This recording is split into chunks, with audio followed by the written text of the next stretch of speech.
Hello everyone, जैसे कि हम सब जानते हैं कि बोर्ड का एग्ज़ाम शुरू हो गया है और बोर्ड के एग्ज़ाम के लिए सारे स्टूडेंट बहुत ज़्यादा एक्साइटेड, लेकिन उन सब में बहुत सारे डर भी हैं। डर किस चीज़ों का है? क्वेश्चन को अटैम्प्ट करते हैं तो कौन कौन सी गलतियां हम करते हैं और ये हमारे फाइनल मार्क्स में किस तरह से नज़र आती हैं, हम उसके बारे में जानेंगे। इसके साथ ही साथ हम इस वीडियो में बात करेंगे कि इंग्लिश के एग्ज़ाम को देते टाइम हमें किन किन गलतियों को नहीं दोहराना है।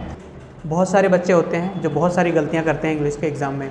क्योंकि उन्हें या तो पहले कंफर्म नहीं होता है कि किस तरह से एग्ज़ाम को अटेम्प्ट करना है, या फिर उन्होंने इससे पहले जो एग्ज़ाम दिया होगा उनको लगता है कि वो उसी तरह से होगा। देखो, बोर्ड का एग्ज़ाम बिल्कुल अलग होता है और वहाँ की कॉपी चेकिंग का तरीका भी बिल्कुल अलग होता है जो स्कूल से बिल्कुल हट गए। तो कुछ मेन बातें हैं जिनको ध्यान रखकर हमें अपने एग्ज़ाम्स को अटेम्प्ट करना है और उसके साथ साथ हमें आंसर राइटिंग करना है। ध्यान रखना है कि हम इस वीडियो में ये भी जानेंगे कि उन गलतियों को किस तरह से सुधारें और इसके साथ साथ हम अपने इंग्लिश के एग्ज़ाम में किस तरह से अच्छा स्कोर कर सकेंगे। तो आइए सबसे पहले हम जानते हैं सबसे पहले गलती क्या करते हैं सारे बच्चे। ये क्लास 12th का सैम्पल पेपर है। मैं इसी के थ्रू आप लोगों को एक्सप्लेन करूंगा कि किस तरह से आपको गलतियां नहीं करनी है, किन किन क्वेश्चन। देखिए, सबसे बड़ी गलती होती है पैराग्राफ को सॉल्व करते टाइम बहुत ज़्यादा टाइम ले लेना। ठीक है, क्योंकि बच्चों को बहुत ज़्यादा टाइम आप इन्हीं दोनों पैराग्राफ को पढ़ने में और इसको सॉल्व करने में लगा देते हो। तो आपको ये नहीं करना है। जब भी हम एग्ज़ाम हॉल में बैठते हैं तो हमें 15 मिनट एक्स्ट्रा मिलता है स्टार्टिंग में कि हम एक बार क्वेश्चन को पढ़ लें।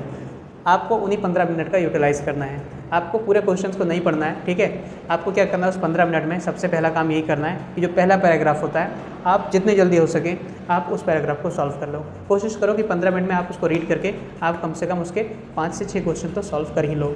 उसके बाद 3 घंटे का टाइम बिल्कुल सेफ बचा है और आपने एक क्वेश्चन सॉल्व भी कर लिया। और पहला पैराग्राफ ही 12 नंबर का होता है, तो आपको उस पर सबसे बड़ी बात यही ध्यान रखनी है कि आपको जो स्टार्टिंग में 15 मिनट मिलता है उसको वेस्ट ना करें पेज पलटने में, क्वेश्चन देखने में क्या आ रहा है क्या नहीं आ रहा है इसको देखने में। आप सबसे इम्पॉर्टेंट चीज़ ये है कि आप उस 15 मिनट का यूटिलाइज़ करके पैराग्राफ जो है, जो पहला पैराग्राफ है उसको सॉल्व कर लो। रही बात दूसरे पैराग्राफ की, जब आपने पहला पैराग्राफ सॉल्व कर लिया होगा तो आपके अंदर खुद ही कॉन्फिडेंस आ जाएगा और आप पॉजिटिव फील होंगे और दूसरा पैराग्राफ सॉल्व करने में आपको ज़्यादा टाइम नहीं लगेगा। सब पैराग्राफ सॉल्व करते टाइम एक और मेन बात का ध्यान रखना है कि आप जब भी पैराग्राफ को रीड करो तो बहुत ज़्यादा टाइम ना दो। जितनी जल्दी हो सके आप उतनी जल्दी पैराग्राफ को रीड करो। सेक्शन ए में सिर्फ 2 ही पैराग्राफ होता है और दोनों मिलाकर 22 नंबर का होता है।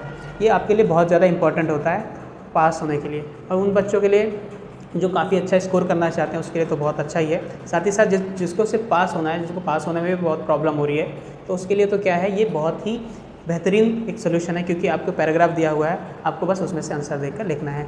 22 नंबर तक आपको इसमें नंबर मिल सकता है। अब आगे बढ़ते हैं सेक्शन बी की तरफ।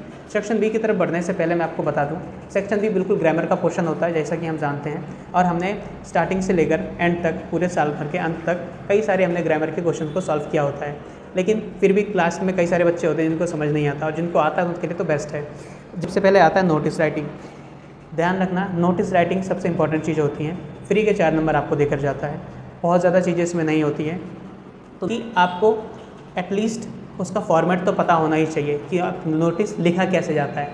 अगर आपको फॉर्मेट भी पता है ना, तो आप बड़ी आसानी से 4 नंबर में से 2 से 3 नंबर आसानी से ला सकते हो। अगर आपको फॉर्मेट पता है तो आप उस फॉर्मेट में लिख सकते हो।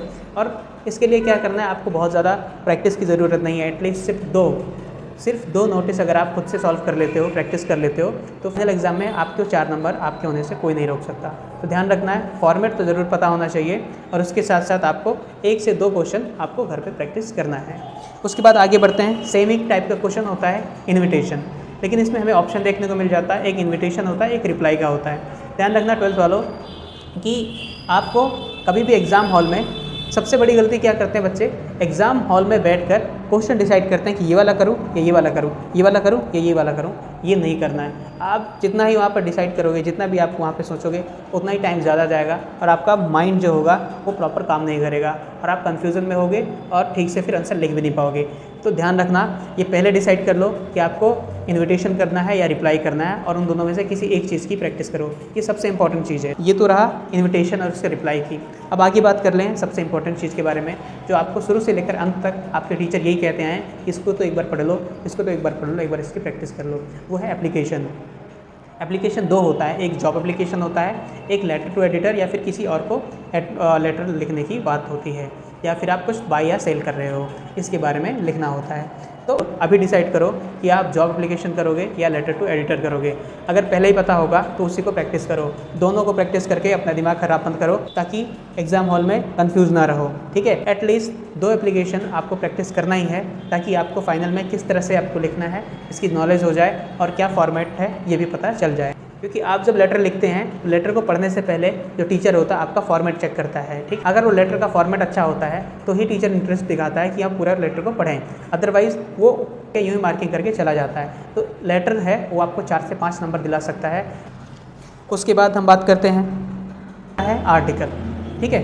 ध्यान रखना आर्टिकल आता है, आर्टिकल लिखते टाइम बहुत सारे बच्चे बहुत अच्छे होते हैं और लिख लेते हैं, उसमें कोई प्रॉब्लम नहीं होती क्योंकि उन्होंने स्टार्टिंग से प्रैक्टिस कर रखा होता है। अब जिन्होंने प्रैक्टिस नहीं किया होता है, उनको नहीं पता होता कि क्या करना है, कैसे लिखना है, तो उनके लिए सबसे इंपॉर्टेंट बात ये ध्यान कि आर्टिकल लिखने के लिए आपको कुछ की पॉइंट्स दिए होते हैं, ठीक है। आपको उन की पॉइंट्स का यूज़ करके ही लिखना है। लेकिन सबसे बड़ी गलती क्या होती है कि बच्चों को उसका फॉर्मेट ही नहीं पता होता, उसको यही नहीं पता होता कि लिखना किस तरह से है। एक आर्टिकल लिखने के लिए क्या फॉर्मेट लगता है, सीधा स्टार्टिंग किया ऐसा लगता है जैसे स्टोरी लिख रहे हैं, तो आर्टिकल लिखने का भी एक फॉर्मेट होता है। तो ग्रामर पोर्शन करने से पहले मैं आपको ये बताना चाहूँगा, जितने भी फॉर्मेट हैं, लेटर के हो गए, चाहे कि वो इन्विटेशन के हो गए, चाहे वो आपका नोटिस का ही क्यों ना हो गया, आप एक बार इसको पढ़ लें या एक बार देख लें, ठीक है। आप देख लो, 1-2 क्वेश्चन प्रैक्टिस कर लो, आपके जो भी फॉर्मेट से रिलेटेड गलतियाँ हैं वो नहीं होंगी। और उसके बाद आर्टिकल लिखते टाइम भी सेम गलती करते हैं कि बच्चे सेंटेंस फॉर्मेशन में गलती कर देते हैं कि वो सेंटेंस फॉर्मेशन नहीं आ रहा है, एक बार लिख रहे हैं, काट रहे हैं, लिख रहे हैं, काट रहे हैं, लिख रहे हैं, काट रहे हैं। ऐसी गलती नहीं करना है। तो आपको क्या करना है, आपको रिलेटेड जो भी समझ में आ रहा है आप लिखो, क्योंकि आपका लिखना ही मोस्ट इंपॉर्टेंट है। ज़्यादा कट करोगे तो टीचर को भी लग जाएगा कि इसने ठीक से लिखा नहीं है और इसको टॉपिक क्लियर नहीं है। तो आपको क्या करना है, एटलीस्ट काटा पीटी बहुत कम करना है, जितना हो सके उतना फेयर राइटिंग करना है आपको, ठीक है। अब बात करते हैं सेक्शन सी का। सेक्शन सी में बता दूँ, ये टोटल आपके बुक से ही आया हुआ है। तो इसमें क्या बात है, जो भी क्वेश्चन पूछा जाएगा वो आपकी बुक से ही होगा एंड आपने कभी ना कभी पूरे साल में 1-2 बार उसके बारे में पढ़ा होगा। पढ़ा भी नहीं होगा तो आपने कभी 1-2 बार तो सुना ही होगा।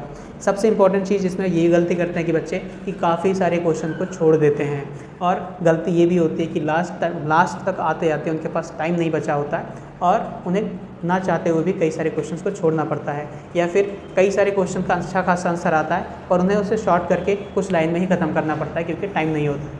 तो ये गलती ना करो।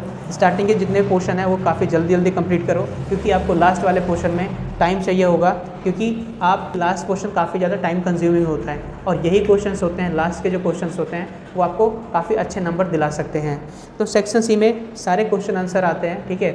आपको कुछ पैराग्राफ भी आएगा, MCQ टाइप के क्वेश्चन आएंगे, किसे छोड़ना है किसे नहीं छोड़ना है, ये गलती करते हैं बच्चे। अब वो क्या करते हैं, पैराग्राफ और MCQ टाइप के क्वेश्चन को सॉल्व करने में लग जाते हैं सेक्शन सी में, और 1-2 नंबर को लेने के चक्कर में लास्ट के जो 5-6 नंबर के क्वेश्चन होते हैं वो उनको छोड़ देते हैं। तो आपको ये नहीं करना है। अगर आपको MCQ टाइप के क्वेश्चन में कोई प्रॉब्लम आ रहा है तो उसको बहुत ज़्यादा लंबे टाइम तक नहीं सोचना है। आपको क्या करना है, जो आपको आ रहा है आप उसको टिक करो और आगे की तरफ बढ़ जाओ।